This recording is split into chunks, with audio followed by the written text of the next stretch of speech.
we'll get onto the question of, is it a bad idea in theory?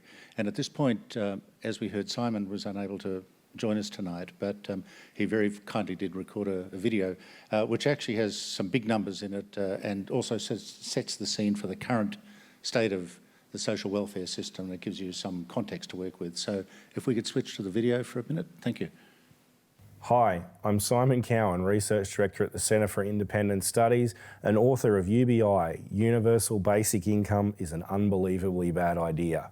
I know that tips my hand somewhat, but as I couldn't be here in person today because of COVID, I thought I'd give you some background, as neutrally as I can, on some of the issues that you're about to hear about tonight.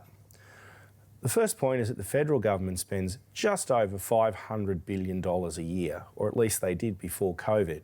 And of that money, $180 billion is spent on social security and welfare.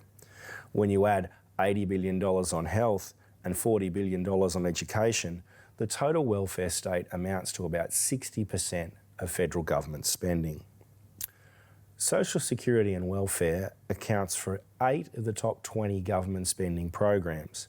But it's important to understand that when we talk about welfare, we mean a lot more than just the dole. In fact, the dole is a relatively small portion of our welfare bill.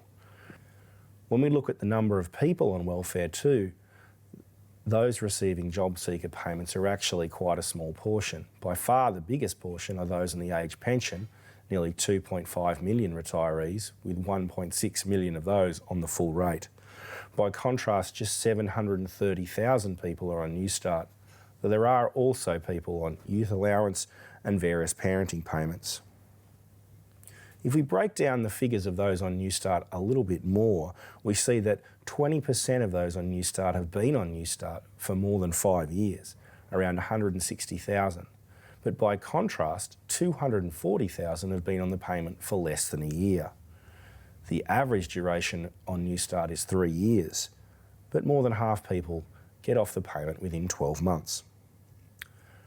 The last point here, when we're talking about people who are in poverty and possibly in need of government support, are those who aren't working but might need some government support anyway. And there are 2 main categories there. The first is stay-at-home parents, and this is overwhelmingly women, and the second are students.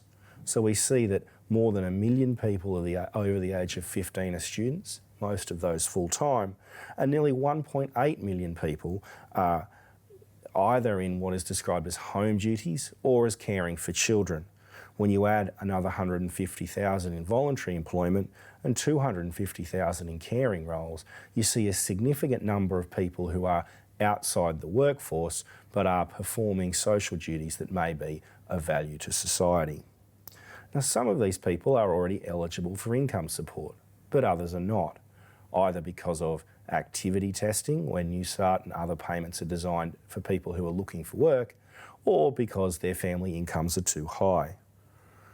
Now, there's another area that is important here when we talk about unemployment. It's not so much who is unemployed now, but who may be unemployed in the future. And one of the big moves towards UBI is actually being driven by those who are concerned that technology will render people not just unemployed, but a significant portion of the workforce unemployable.